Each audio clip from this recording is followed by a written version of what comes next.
complexity in this industry in order to determine how risk distribution is achieved. In my opinion, that's really about the hardest thing to determine for certain industries. Probably the next hardest thing is how's that captive going to be owned.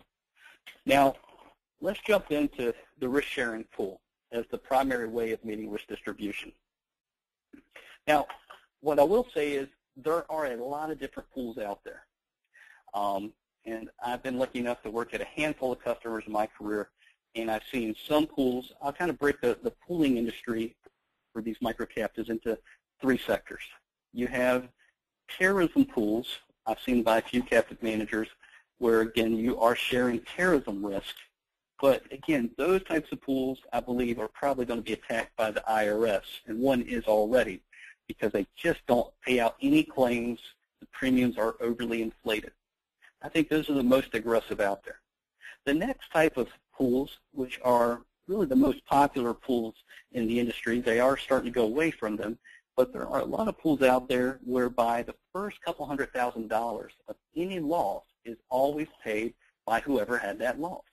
The pool starts attaching at maybe $250,000 or higher. Those types of pools are the most common if you look at some of the largest providers in this space.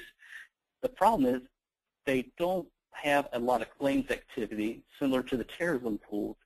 In the premiums, even though they may say they're priced at 51% of the total premium, they're really only priced maybe around 20-25% of the total premium if you actuarially went and priced out what that is. So it would not meet the safe harbor.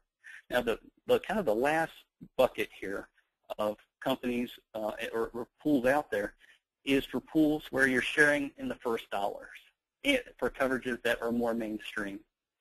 That is what you need to look for if your customers do these.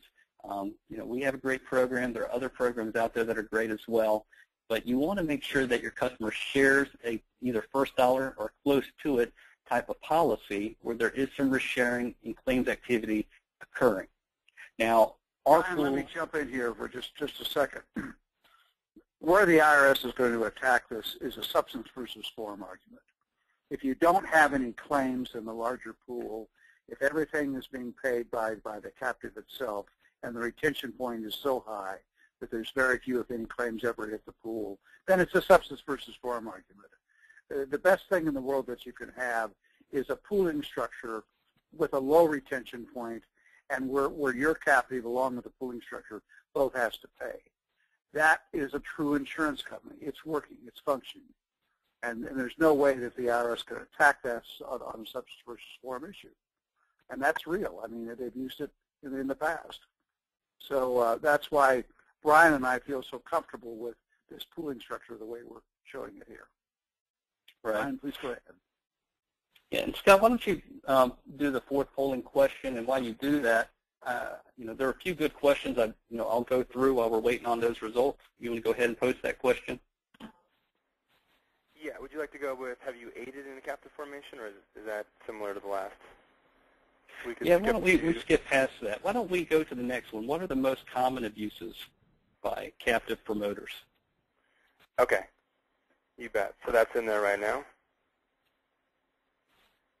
All right. While we're getting the results there, Steve posted a question. What are the minimum amount of companies a captive must have to satisfy risk shifting?